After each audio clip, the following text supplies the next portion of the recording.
Hello, everyone. Thanks for attending my virtual presentation.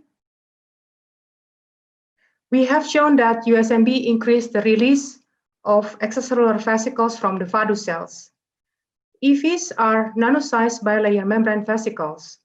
Most of prokaryotes and eukaryotes secrete EVs, as they have sizes below 200 nanometer and still carry proteins or genetic materials from the parental cells for cell-to-cell communication.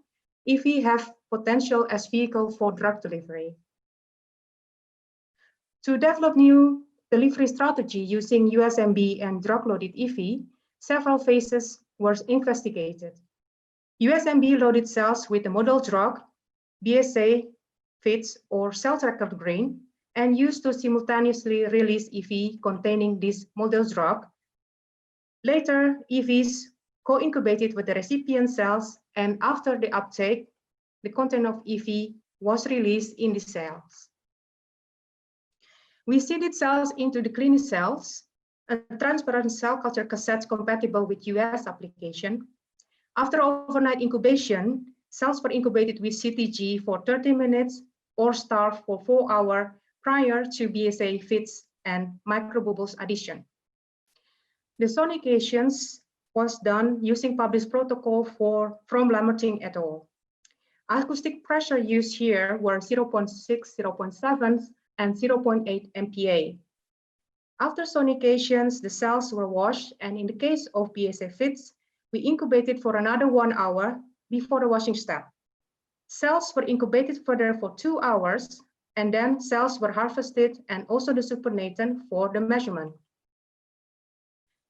As you could see here in figure 1A, loading CTG using USMB into HUVEX wasn't enhanced, even by increasing the acoustic pressures.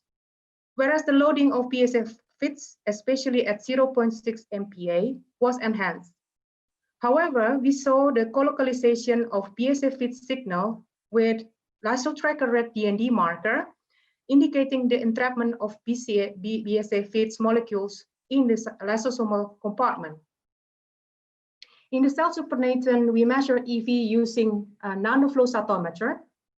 This EV is carrying CTG or BSA fits and also expose CD63 and CD9 tetraspanin proteins.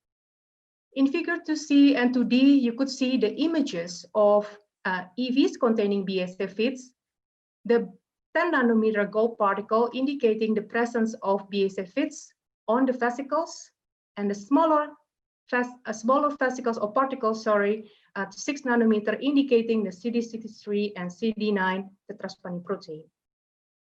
The EVs containing BSA fits co-incubated the VADU cells were taken up by these cells, and these molecules in presence in the cell cytoplasm or in the vicinity of the cell nucleus, but not in the lysosomal compartment. The uptake is confirmed by using the CRE-LogP system. The parental cells were MDA-MB231 carrying CRE recombinase, and the cells were green fluorescence.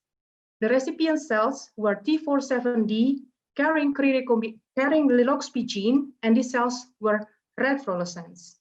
The CRE recombinase gene, as you could see here, was confirmed, and it's present at 760 base pair in the parental cell and its EVs.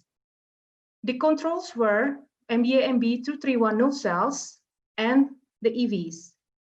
When the EVs carrying CRE recombinase were taken up by the recipient cell, you could see here at 4 hours, there's a switch of red to green color, indicating the taking up of the EVs and also the transfer of the cargo to the recipient cells. When we increase the EVs carrying CRE recombinase into the co-culturing system, we saw that there's also an increase in the uptake of the recipient cells. So in conclusion, depending on the type of the model drug, USMB enhanced the drug loading.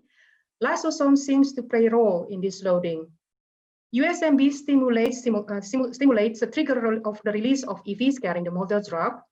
And when these EVs co-cultured with the cells, recipient cells took up the EVs, highlighting the potentials of EVs combined with USMB for drug delivery. Thanks for your attention, and I'll be happy to receive your questions.